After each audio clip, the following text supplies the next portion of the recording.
ওরে ভেদ বেদান্ত শাস্ত্রগ্রন্থ ধর্ম বাক্য কোরআন খানি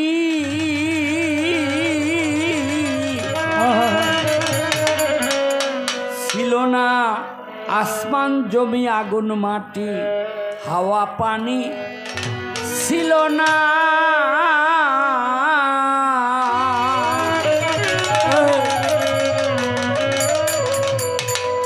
ওরে বেদ বেদান্ত শাস্ত্র গ্রন্থ ধর্ম বাক্য কোরআন খানি বেদ বেদান্ত শাস্ত্র গ্রন্থ ধর্ম বাক্য কোরআন খানি ছিল না আসমান জমি আগুন মাটি হাওয়া পানি ছিল না আসমান জমি আগুন মাটি হাওয়া পানি ছিল না ওরে ভেদ বেদান্ত শাস্ত্র গ্রন্থ ধর্ম বাক্য কোরআন খানি ভেদ বেদান্ত শাস্ত্র গ্রন্থ ধর্ম বাক্য কোরআন খানি ছিল না হাওয়া পানি ছিল না আসমান জমি হাওয়া পানি ছিল না। আস্তে মুসলমান শাস্ত্রে বলে সহস্রার রজ্জবালী দয়ান সাহেব একটি গান লিখেছেন সৃষ্টির আগে পরোয়ারে ছিল আশ্রয় শূন্য সহস্রারে সে যে মহান শক্তি স্বরূপ ছিল গুপ্ত ধনাগারে সৃষ্টির আগে পরোয়ারে এই গুপ্ত ধনাগারটা কোথায়? এই গুপ্ত ধনাগার হলো সহস্রারের ভিতরে। সহস্রার শব্দের মূল বাংলা কি?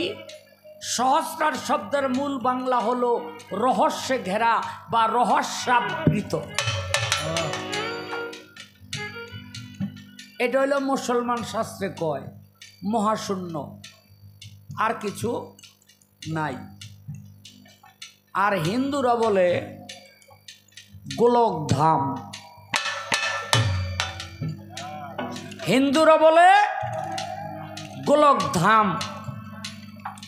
এই গোলকধাম কি?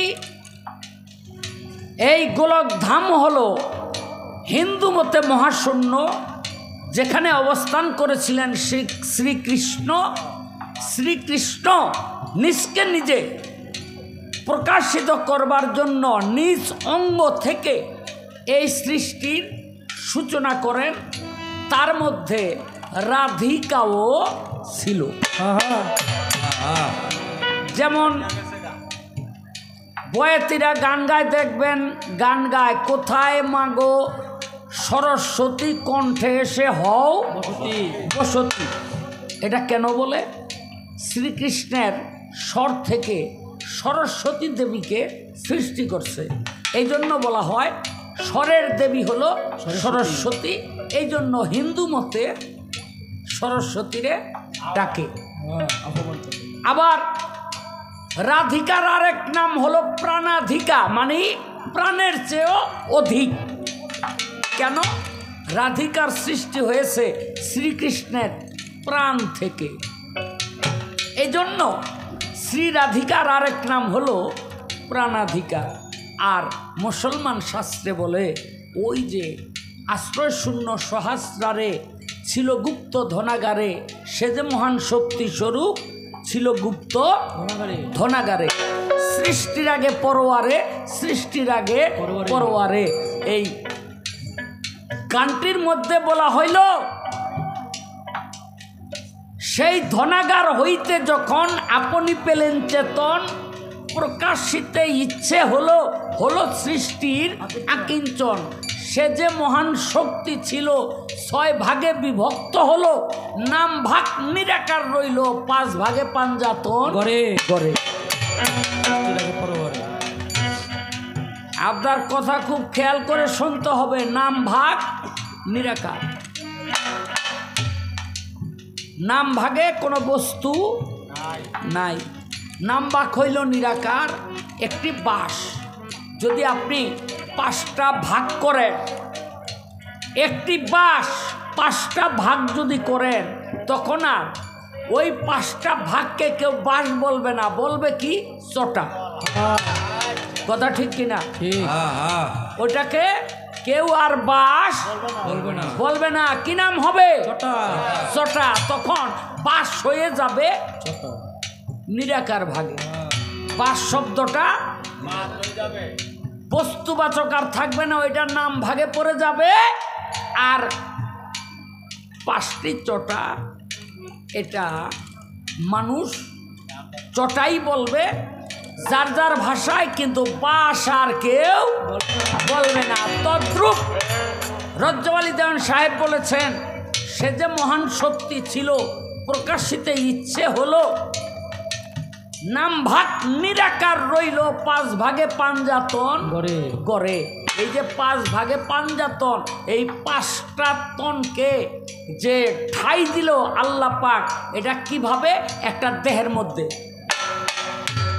একটা দেহের মধ্যে ঠাই দিল, একটা অবয়ব রূপ মানুষের মাঝে প্রদর্শন করলো।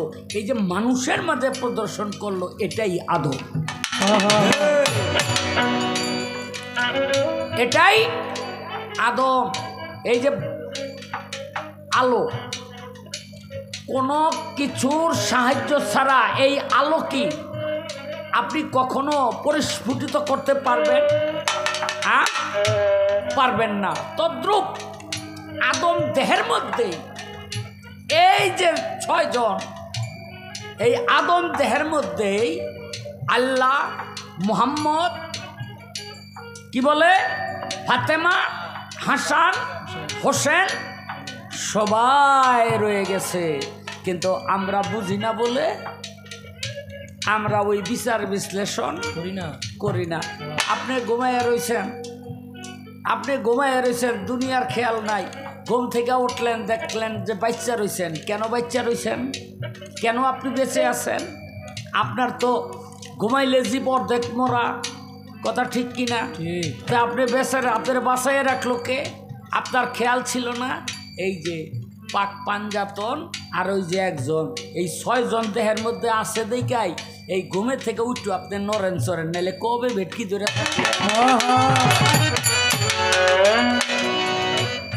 ওরে ভেদ বেদান্ত সর্বদত্ত পুরাণ খানি, ভেদ বেদান্ত শাস্ত্র ধর্ম বাক্য পুরাণ খানি, ছিল না মাটি হাওয়া পানি, ছিল না আসমান জমিন মাটি আগুন হাওয়া পানি, ছিল না। নির্বিকল্প নিরাকার অখণ্ড মণ্ডল আকার, নির্বিকল্প নিরাকার অখণ্ড মণ্ডল আকার, চঞ্চল প্রভু একা তাহার ছিল না রে কেউ সঙ্গিনী, চঞ্চল প্রভু একা তাহার ছিল না রে কেউ সঙ্গিনী, চঞ্চল প্রভু একা তাহার ছিল না রে কেউ সঙ্গিনী, ছিল না আসমান জমিন আগুন মাটি হাওয়া পানি, ছিল না আসমান জমিনে মাটি আগুন হাওয়া পানি, ছিল না আসমান জমিনে মাটি আগুন হাওয়া পানি, ছিল না। শব্দ ভাসিয়া পড়ে স্বরূপে ধ্যান করে, ওরে শব্দ ভাসিয়া পড়ে স্বরূপে ধ্যান করে, আহু হে শব্দ ধরে ডিম্বে গোপন হয় রাব্বানি, আহু হে শব্দ ধরে ডিম্বে হয় রাব্বানি, আহু হে শব্দ ধরে ডিম্বে গোপন হয় রাব্বানি, ছিল না আগুন হাওয়া পানি, ছিল না আসমান জমিন মাটি আগুন হাওয়া পানি, ছিল না আসমান জমিন মাটি আগুন হাওয়া পানি, ছিল না। নিচেতে নূরের জ্যোতি, উপরে ওঠে মাতৃভক্তি, নিচেতে নূরের জ্যোতি, উপরে ওঠে মাতৃভক্তি,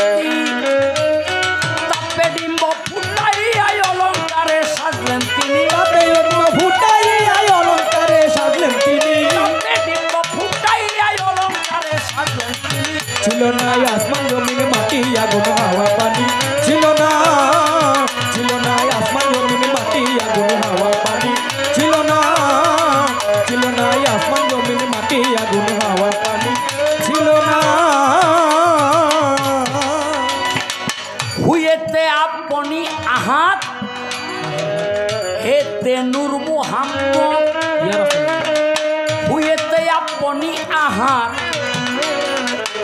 হেতে নূর মুহাম্মদ হাতে আদম বুনিয়াদ জালালের শুভবাণী জালালের শুভবাণী হাতে আদম বুনিয়াদ জালালের শুভবাণী ছিল না আসমান জমিন মাটি আগুন হাওয়া পানি ছিল না আসমান জমিন মাটি আগুন হাওয়া পানি ছিল না আসমান জমিন মাটি আগুন হাওয়া পানি ছিল না।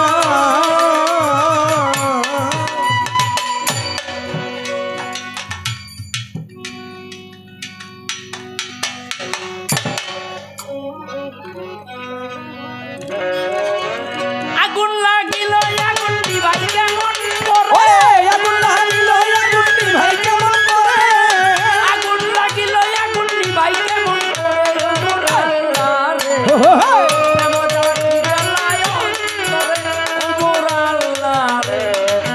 প্রেম জ্বালা কি জ্বালায় করে ওমর আল্লাহ আগুন লাগিল আগুন ভাই কেমন করে আগুন লাগিল আগুন ভাই কেমন করে ওমর আল্লাহ রে প্রেম জ্বালা কি জ্বালায় করে ওমর আল্লাহ রে প্রেম জ্বালা কি জ্বালায় করে ওমর আল্লাহ রে।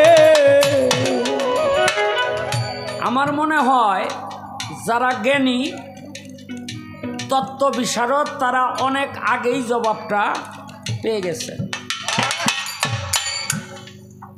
যে আজরাইল হাত দিল 70 হাত গর্ত হইল তার ভিতরে এক ব্যক্তিকে দেখলো সেই ব্যক্তি আদম তাহলে মাটি নিতেছে আবার কোন আদম গড়ার জন্য এই জন্য কবি জালাল আগেই জবাব দিয়ে গেছেন বেদ বেদান্ত শাস্ত্র গ্রন্থ ধর্ম বাক্য কোরআন খানি ছিল না আসমান জমি আগুন মাটি হাওয়া পানি পানি কিছুই ছিল না।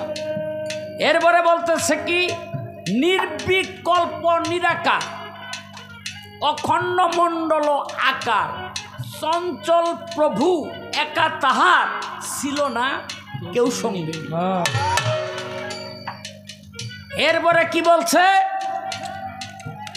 হু শব্দ ভাসিয়া পরে স্বরূপে ধ্যান করে হ্যাঁ হু হে শব্দ ধরে ডিম্বে গোপন হয় রাব্বানি নিচেতে নূরের জ্যোতি উপরে ওঠে মাতৃভক্তি তাপে ডিম্ব ফুটাইয়া অলঙ্কারে সাজলেন তিনি হুয়েতে আপনি আহাত আহাত মানে আল্লাহ আল্লাহ মানে এক হুয়েতে আপনি আহাত হেতে নূর মুহাম্মদ হাতে আদম বুনিয়া হা শব্দে এই আদি আদম ওই যে আদম রে মাটির তলে দেখলো জালালেরই শুভবাণী।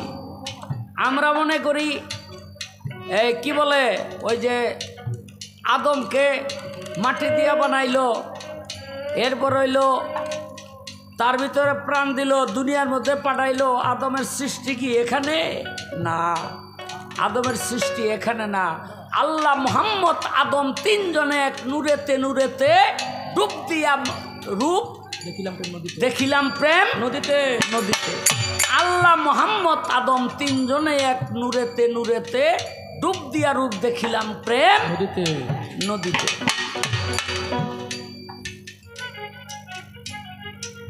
এই পৃথিবীতে এক ব্যক্তি নাম তার সালমান রুশদি সম্ভবত ফ্রান্স না কোথায় যেন বাড়ি সালমান রুশদি তিনি আমার রাসূলের বিরুদ্ধে একটি গ্রন্থ লিখলেন যেই গ্রন্থের নাম হলো স্যাটানিক ভার্সেস যেই গ্রন্থটার নাম স্যাটানিক ভার্সেস সেখানে আল্লাহ রসুলের যত কুৎসা সব তিনি বললেন তিনি লিখলেন আর মরছেও কুমোরা, আহ, ওইটাই মরছেও কিন্তু কুমোরা মরছে, মানে পালাইয়া থাকতে যে পায় হ্যাঁ মেরে লাগবে, হইলে পালাইয়া থাকতে থাকতে থাকতে থাকতে অন্তর জ্বালায় শেষ।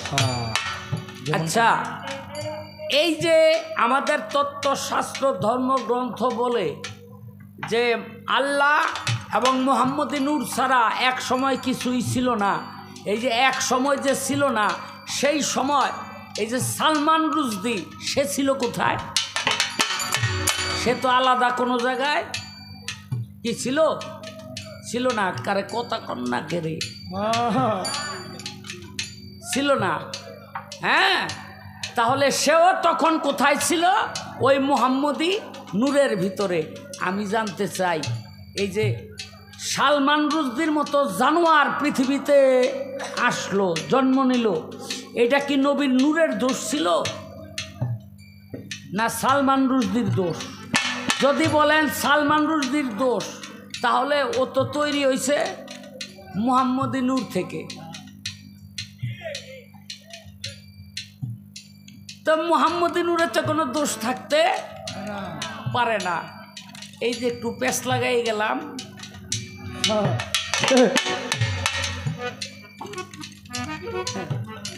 বারেক ভাই বহু বছর লইয়া ধরে এই প্রশ্নটা লইয়া ঘুরতাছি,